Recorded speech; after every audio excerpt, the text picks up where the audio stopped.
Welcome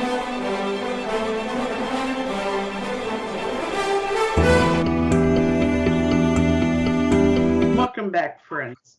We've left off with Tertullian, 160-225, North African.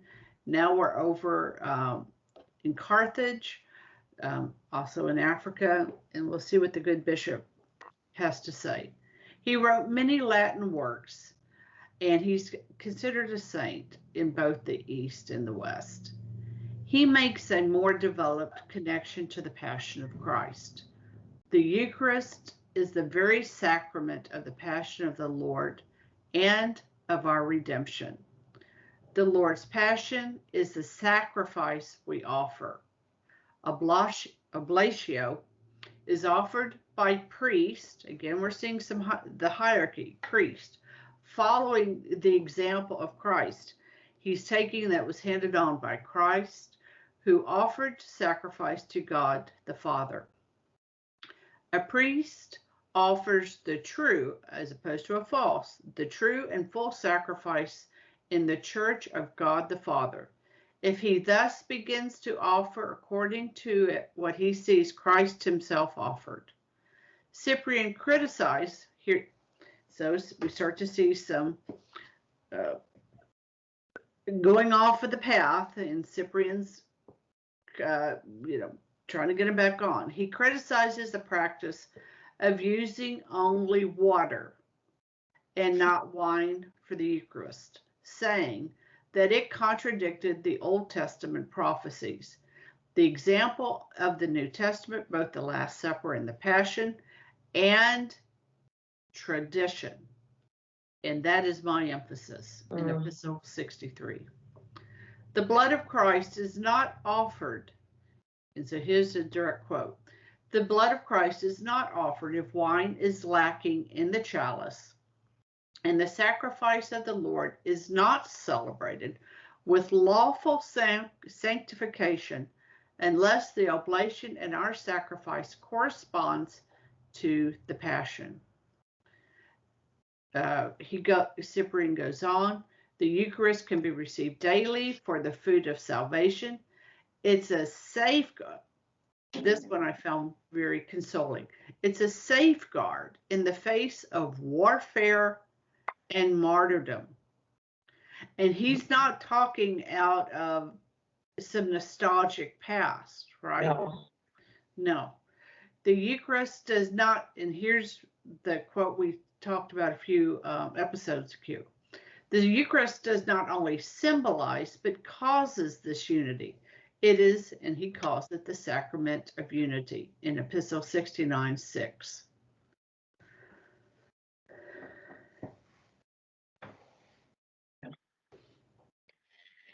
Yeah, I think that, one of the primary problems that we have, obviously so far separated from this time frame, is number one, the passage of time itself, right? I mean, to be able to remain connected to this heritage that is ours, to claim it correctly, but also we have such a lack of imagination that we can't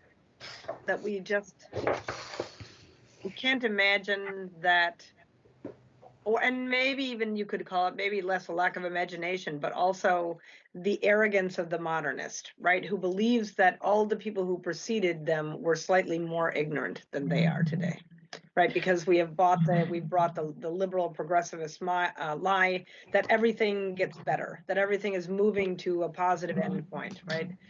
Which is so absurd, because all that you have to do is take one look at, Hagia Sophia and Notre Dame, and then your local church that was built in 1960. Like, I mean, you can find the fallacies in their arguments around you, but we tend to kind of poo-poo the people who went before us, saying they really didn't know anything anyway, right? So that lack of imagination, the passage of time, and then just our own arrogance. All right. That is a pernicious bigotry. Yeah. And that's not part of the scope, and you're going to get a rant because here we are. It's our show. I was part of, not for this, but for other research. I was into Youngman, Joseph Youngman. He's Oh yeah. and I mean, but it's his research is similar. It has been formative. He's a German theologian, and one of his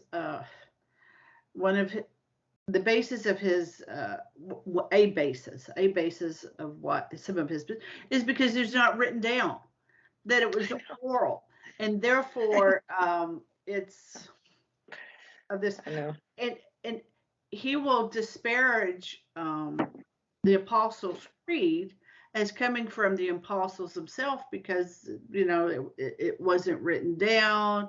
So the only thing we could ever really track down is anything that's written. So that's going to be a problem if you're wanting to look for, like, what did Peter really do or the apostles really do in Rome.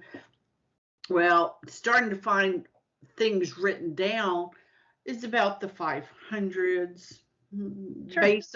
Basil's in the mid 3s. Yeah. And, the Mass of Gelasius and so forth, so on.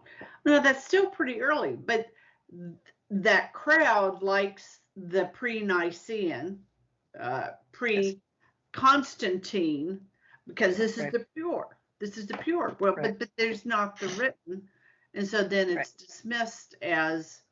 I mean, those men would throw away the piety. They would throw away the seeds. Those men would throw away the seeds in May, and then they'll go be hungry in October, right? I mean, I'm sorry, it just is so fallacious that you presume of another generation. Like that's the problem, is that they presume that they're ignorant because they themselves know that without writing they would have no recall. So they accuse their forebears of the sin of which they themselves are guilty. Exactly. I mean, like I don't remember anymore now, but I mean, like that somatic memory that we have that allows us to be in a certain place in time where, like, oh, I just walked into the pantry. I don't remember what I came for. So you walk back to the place where you were when you had the first thought, and suddenly it comes back to you.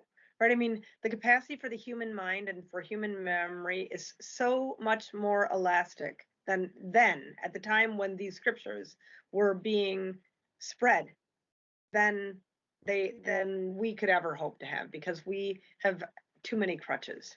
And like I said, it's the arrogance of the modern man who presumes that the person who came before him is stupider. That's right. All right, my friends, I think we have one more episode, I think. I always say that because you never can tell. We will pick up with the origin of Alexandria, another African insight to see, well, what's going on with Alexandria. Remember, that's one of the four major centers of Christendom at this time. Till then, my friends, Fides, Oratio.